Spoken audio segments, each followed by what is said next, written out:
प्रकाश आंबेडकर हे आमच्यासाठी आदरणीय आहेत. त्यांनी नेहमी मला सपोर्ट केला, ताकद दिलेली आहे. सुप्रीम कोर्टाच्या आदेशाचं पालन केलं जाईल. आम्हाला विश्वास आहे की 300 वर्षाचा इतिहास, तेव्हा माझा जन्म झाला नव्हता आणि प्रकाश आंबेडकर यांचा पण जन्म झाला नव्हता. जे डॉक्टर बाबासाहेब आंबेडकरांचं संविधान आहे, त्या संविधानानुसार जे आरक्षण मिळालं आहे, त्या आरक्षणानुसार कायदेशीर पडताळणी चालू आहे.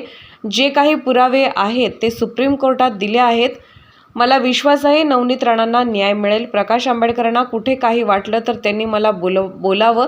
मी चुकलो असेल तर माझे कान पकडा. मी त्यांच्या आदेशाचे पालन करेन. 6,80,000पैकी एकच साडी खराब निघाली का?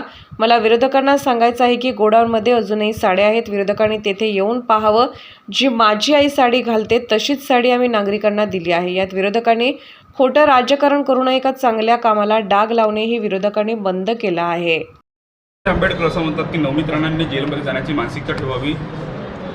प्रकाश आंबेडकर साहेब आमच्यासाठी आदरणीय आहे, पूजनीय आहे. त्यांनी नेहमी मला सपोर्ट केलेला आहे, ताकद दिलेली आहे. आणि प्रकाश आंबेडकर साहेब हे अत्यंत विद्वान आहे, अभ्यासू आहे. त्यांचा नेहमी मी आदर करतो. आणि मला असं वाटते काही आमचं चुकलं असेल तर प्रकाश आंबेडकर साहेबांनी आमचे कान पकडून आम्हाला बसवलं पाहिजे, सांगितलं पाहिजे की चुकत आहे. पण मी आपल्या माध्यमातून सांगतो की कास्ट स्क्रुटनी कमिटी, जात पडताळणी कमिटी हे सुप्रीम कोर्टच्या गाईडलाईननी तयार झाली. देशाचं सर्वोच्च न्यायालय ज्यांच्या गाईडलाईननी या ठिकाणी जात पडताळणी कमिटी झाली आहे. हायकोर्टाच्या निर्देशानुसार 3-3, 4-4 वेळा होम इन्क्वायरी, व्हिजिलन्स, जवळपास 300 वर्ष जुने त्यांच्या पूर्ण पूर्वजांचे कागद, हे जवळपास 100पेक्षा जास्त कागद आपण तिथे जोडलेले. त्याच्या आधारावर त्यांनी 3 वेळा कास्ट व्हॅलिडिटी ऑफिसने 3 वेळा कास्ट सर्टिफिकेट दिलं, व्हॅलिडिटी दिली. सगळ्या तपास करून तिथे नवनीत राणांच्या बाजूला निर्णय दिला. आणि त्यानंतर सुप्रीम कोर्टाने स्टे दिल्यानंतर दोन्ही बाजू या महिन्याभराआधी ऐकून घेतल्या. सुप्रीम कोर्टाने बाजू ऐकल्यानंतर त्या ठिकाणी अनेकदा विरोधकांना फटकारलं की राजकारण करू नका. या ठिकाणी जेवढे काही पुरावे आहेत त्या पुराव्याच्या आधारावर सगळं म्हणणं आमचं ऐकून घेतलं, क्लोज फॉर ऑर्डर केली.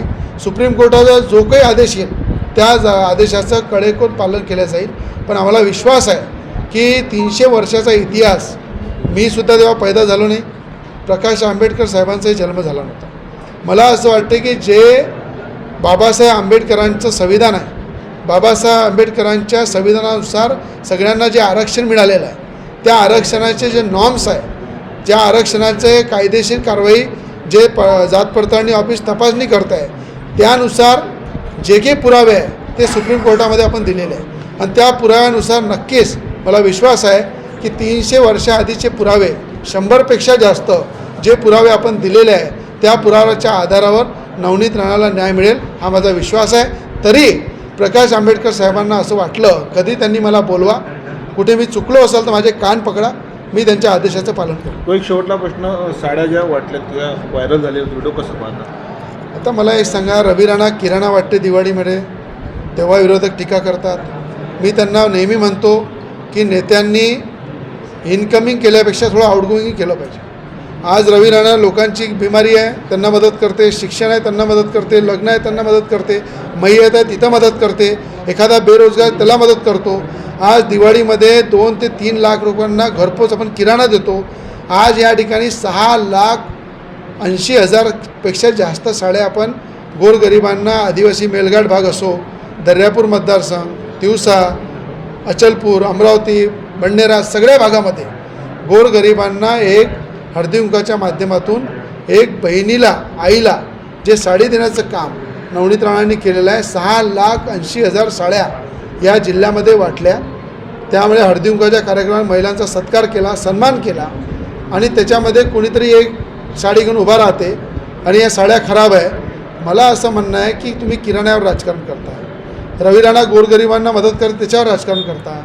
6,80,000 साड्यापैकी एकच साडी खराब निघाली का? मला त्या विरोधकांना सांगणं आहे की तुम्हाला ज्या गोडाऊनमध्ये अजूनही 2-3 लाख साड्या पडलेल्या आहेत त्यांनी तिथं येऊन पहा. 1 नंबर साडी आहे, जे माझी आई माझ्या घरी साडी घालते, ती साड्या, ती क्वालिटीची साडी मी आई बहिणींना दिलेली आहे. आणि त्याच्यावर जे राजकारण करणारे लोक आहे त्यांना जर साड्या पाहायच्या असेल, तुमच्या घरी साड्या पाठवायच्या असेल तर मी खुशाल 1000 साड्या त्यांच्या घरी पाठवतो. त्यांनी त्यांच्या घरी बसून तपासून घ्या. पण असं फुकटछाप राजकारण करून, खोटं राजकारण करून, कुठेतरी बदनामी करणं एका महिलेची, एका चांगल्या कामाला डाग लावणं हे विरोधकांनी बंद केलं पाहिजे. याला नक्की येणाऱ्या काळामध्ये संपूर्ण अमरावती जिल्ह्याची जनता धडा शिकवेल. हे काळ्या दगडावरची पांढरी रेघ आहे.